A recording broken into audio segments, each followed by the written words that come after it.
Being able to be a musician, what that has done for me is it's allowed me to freely express myself creatively in ways that words sometimes have not the opportunity to do.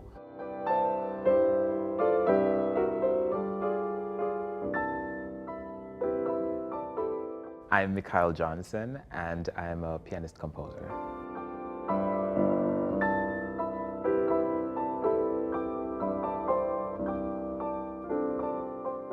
With piano, or music in general, I started at the age of 4.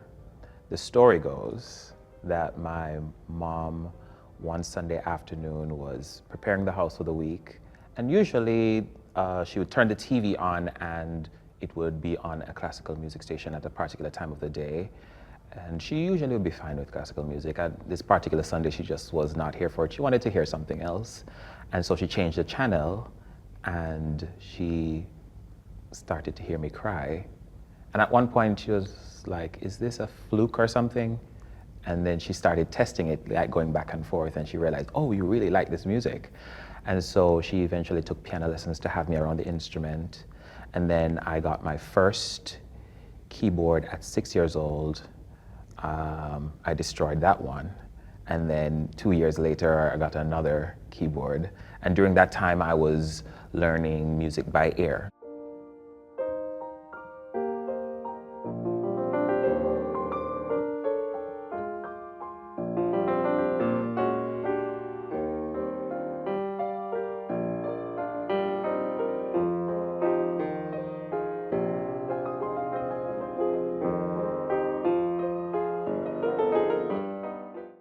I would say I didn't realize that the idea of me playing by ear and being able to replicate things and even recreate or create things was a form of composition, this idea of improvisation. I had no idea that was composition in and of itself. I just felt like if it wasn't written down, then it wasn't a creative effort. So I didn't really think of it as composition until way later in high school. I think it's a little uncanny how my Jamaican influence and upbringing really shaped how I would consider my musical sound. And I think it's not different from anything that anybody else in the classical musical realm has done. And I think a lot of these influences are influenced by not only their upbringing, but also the way they speak and the way their rhythmic idiosyncrasies of speech influence also the way the music is written. And I felt that it was just natural to me to do my version of that.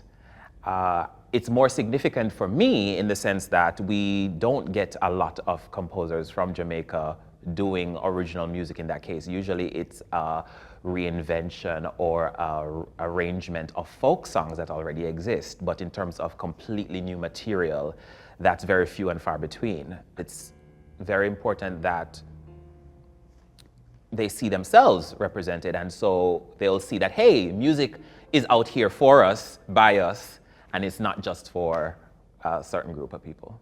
So that's the legacy I want to leave for my Jamaican folks, that there is music for them in the classical realm. It's not just reggae or dancehall, but we are also making strides in classical music as well.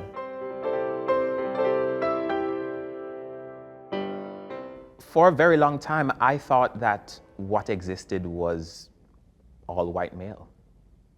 The music that we've been told to learn, which would be the standard repertoire, had been people who have been predominantly white and male.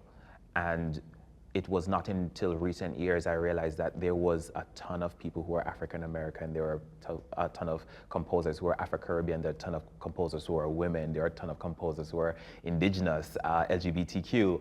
I was like, wait, all of this does exist, and none of this gets as much attention as predominantly white male.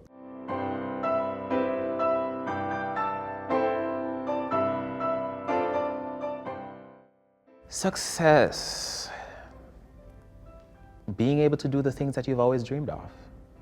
I started wanting to just be solely a concert pianist. That's the only goal I had. Fast forward, opening my avenues to composition, that has springboarded my career much further than my piano career, and that has opened doors, as a result, to my piano career. And even more so heartwarming is to have people from my own country engaging with my music and performing my music in the country. You have your own composer who's from the land, and you're engaging with their music and championing their music, along with other composers who are slowly emerging or are already established. That's beyond all I could ever think or imagine.